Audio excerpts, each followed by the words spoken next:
Tujuan dari melaksanakan perintah sholat yang tetap, kita ditarik keluar dari perjuangan duniawi kita 5 kali sehari untuk menyadari bahwa kesetaraan, persaudaraan dan cinta adalah sumber kebahagiaan manusia yang sesungguhnya. Oleh karena itu, waktu yang dihabiskan untuk sholat tidak sia-sia, bahkan dari sudut pandang humanitarianisme aktif. Sebaliknya, pemanfaatannya dengan sebaik-baiknya dilakukan dalam mempelajari pelajaran-pelajaran besar yang membuat hidup layak dijalani. Bentuk sholat ditunjukkan dalam ayat-ayat Al-Quran berikut. Dan tegakkanlah sholat dan bayarlah zakat dan berukulah bersama orang-orang yang ruku. Al-Quran Surat 2 ayat 43. Peliharalah sholat dan, pula, sholat yang paling utama, dan berdirilah dengan patuh kepada Allah. Al-Quran Surat 2 ayat 238.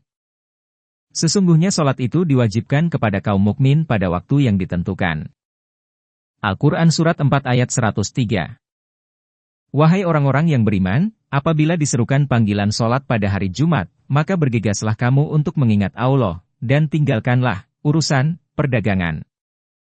Itu lebih baik bagi kamu jika kamu mengetahui. Al-Quran Surat 62 ayat 9. Mengapa sholat diperintahkan dalam bentuk yang dibakukan?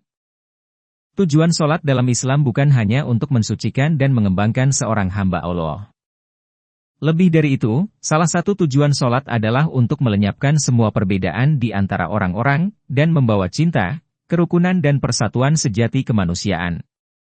Tujuan ini tidak dapat dicapai tanpa bentuk sholat yang dibakukan dan dilaksanakan secara teratur, sehingga setiap orang harus berkumpul bersama pada waktu-waktu yang ditentukan dan harus berdiri dengan takzim, ruku, dan sujud di hadapan pencipta mereka yang maha agung bagai satu tubuh. Bahkan terlepas dari ini, sholat sebagai suatu praktik sosial berjamaah tidak dapat dijaga kecuali ada bentuk lahiriah yang harus diikuti oleh semua orang. Bentuk lahiriah diperlukan untuk mengingatkan orang tentang ide yang mendasarinya. Tujuan Islam dalam hal ini adalah peningkatan moral berjamaah secara keseluruhan dan bukan peningkatan individu tertentu secara terpisah. Tanpa keseragaman, berjamaah, atau bangsa secara keseluruhan, tidak dapat membuat kemajuan apapun. Untuk memiliki keseragaman, harus ada bentuk yang dibakukan. Umat Islam wajib berjamaah pada waktu-waktu tertentu di masjid atau tempat-tempat lain yang ditentukan, dan mengikuti pimpinan imam. Tapi, pertama, setiap sholat dibagi menjadi 2 bentuk, satu untuk dilaksanakan dalam berjamaah, yang lain sendiri. Kedua, dalam sholat berjamaah ada banyak ruang bagi individu untuk mengungkapkan keinginan jiwa yang paling tulus di hadapan penciptanya, dan untuk mencurahkan perasaan hati yang sebenarnya. Ketiga, ketika sholat sendirian, kita dapat memilih surat atau ayat manapun dari Al-Quran untuk dibacakan, dan juga melampiaskan perasaan kita sendiri dengan memanjatkan doa dalam bahasa apapun yang kita pilih. Kita dapat melakukan ini dalam salah satu dari 4 keadaan berdiri, ruku, sujud dan duduk.